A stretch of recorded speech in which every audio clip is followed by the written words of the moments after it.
ကဲပါမင်္ဂလာပါဗျာဒီ printer တရားကြတော့ Xprinter ကုမ္ပဏီကထွက်ရှိထားတဲ့ model number 4B205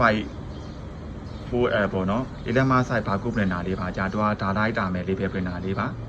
ဟုတ်ကဲ့ဒီ printer လေးအသုံးပြုပုံလေးရှင်းပြပေးပါမယ်ဒီ printer လေးပါဝင်မှုခင်မှာဒီဘက်မှာနဲ့ဒီဘက်မှာပေါ့နော်ခလုတ်လေးနှစ်ခုကိုရှေ့တိုးပြီးတော့လက်နှစ်ဖက်လေးနဲ့ဖွင့်လိုက်မယ်ပေါ့နော်ဖွင့်လိုက်ပြီးတော့ကျွန်တော်ပြထားတို့ဒီထိန်းကြီးတဲ့ paper တင်းနေတဲ့အတန်တွေဒီမျိုးပုံစံတက်လိုက်မယ်ဒီဟာလေးက paper clipper လေးပါညှက်တဲ့နေရာလေးပေါ့နော်ဒါမျိုးလက်နှစ်ဖက်နဲ့တွန်းလိုက်တယ်ရတယ်โอเคပြီးရင်ကျွန်တော် power လေးကိုစဖွင့်လိုက်မယ်ပေါ့နော် power ကညမှာနောက်ဘက်မှာပါဗျဟုတ်ကဲ့မီဒီလင်းသွားပြီပေါ့နော်အချိန်ကြီး power လေးပိတ်လိုက်မယ် printer လေးကကြတော့စက်ကူလေးကို calibration လုပ်ရတယ်ပေါ့နော်ဒါလေးကကြတော့ free button လေးပါတစ်ခါ calibration လုပ်သွားပြီပေါ့နော်ဟုတ်ကဲ့အချိန်ကြီးကျွန်တော်တို့တော့ကြတော့ကျွန်တော် Android tablet နဲ့ရင်ချိပြမယ်ပေါ့နော် iPhone မှာကြတော့ Bluetooth လေးပဲဖွင့်ထားလိုက်ရပါတယ်ဗျโอเค Bluetooth လေးဖွင့်မယ်ဖွင့်ပြီးတော့ဒီ printer လေးက 4B-2054 array ပေါ့နော်အရင်ချိထားခဲ့တဲ့ printer လေးတွေများနေလို့ပြန်ခဏပြန် unpair လုပ်လိုက်မယ်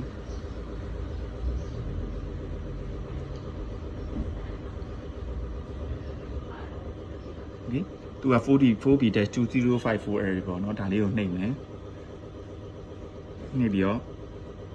မြင်နေရဒါလေးရပါတော့ပြီးတော့ password က304လုံးပါโอเคပြီးရင်ကျွန်တော်တို့ကopen label ဆို application ကိုတွားမယ်ပေါ့နော်အသုံးများပြီးတော့လွယ်ကူတဲ့ရိုးရှင်းတဲ့ software လေးပါပြီးတော့ညာဘက်အပေါ်ထောင်းမှာရှိတဲ့ printer လေးကိုနှိပ်မယ် confirm ကိုနှိပ်မယ်ဒါ location service တွေဖွင့်အကုန်ဖွင့်လိုက်ပေါ့နော်ပြီးရင် 4B-2054 array ပေါ့နော်ဒါလေးကိုထောက်နိုင်မယ် connecting ပြနေပြီချိန်နေပြီပေါ့နော် connect ဖြစ်သွားပြီဆိုတော့အမှ status ကိုမနှိပ်သေးဘူးပေါ့နော်ပေါ်ထောင်းမှာရှိအမားလေးကိုနှိပ်မယ်ပြီးတော့ information တွေဝင်မယ်ပြီးတော့ဒီမှာပေါ့ CPC ရဲ့ပေါ်နေတဲ့တွေကညာဘက်ကမြားလေးကိုနှိပ်လိုက်မယ်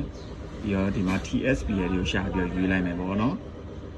ပြီးတော့ model test မှာ TSP ရဲ့ဘေးတန်းတန်းလေးမှာ test ကိုနှိပ်မယ်နောက်တစ်ခါကျအဲ့ဒါနှိပ်ကြမယ်လို့တော့ပါဘူးပထမတစ်ခါကဒီ TSP ရဲ့ပဲရွေးထားရပါတယ်ဗျokay open label application ထွက်လာတာလို့မေးတယ်ထွက်လာလဲဆို yes ကိုနှိပ်မယ် okay နှိပ်မယ်ပြီးရင်ကျွန်တော်တို့create ထဲမှာနေပြီးတော့เนาะဒီဟာလေးကအတရား4 cm အနံ3 cm မီလီမီတာနဲ့မြောက်40 30ပေါ့เนาะဒီမှာ40ရိုက်မယ်အနံကကြတော့ default 30ရိုက်ထားပြီးပါလားမှန်တယ်ပေါ့ create နှိပ်လိုက်ရင်ပေါ့เนาะ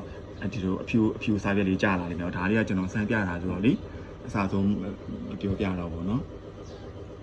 အဲ့ဒီကအောက်က2ဘားလေးတွေပါဗျဒါ1 tier bar code 2 tier QR code ပေါ့เนาะ print နေနဲ့စမ်းထုတ်ကြည့်မယ်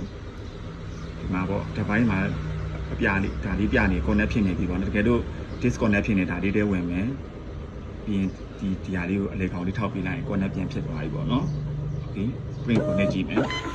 okay ဒီ light ဆိုပဲဒါလေးပေါ်သွားပြီပေါ့နော် okay ပြီးတော့ကျွန်တော်တစ်ဆောင်ထုတ်လို့မှန်သွားပြီ3ဆောင်ထုတ်ကြည့်လိုက်မယ် okay ညာဒီနောက်ပြောင်း5ဆောင်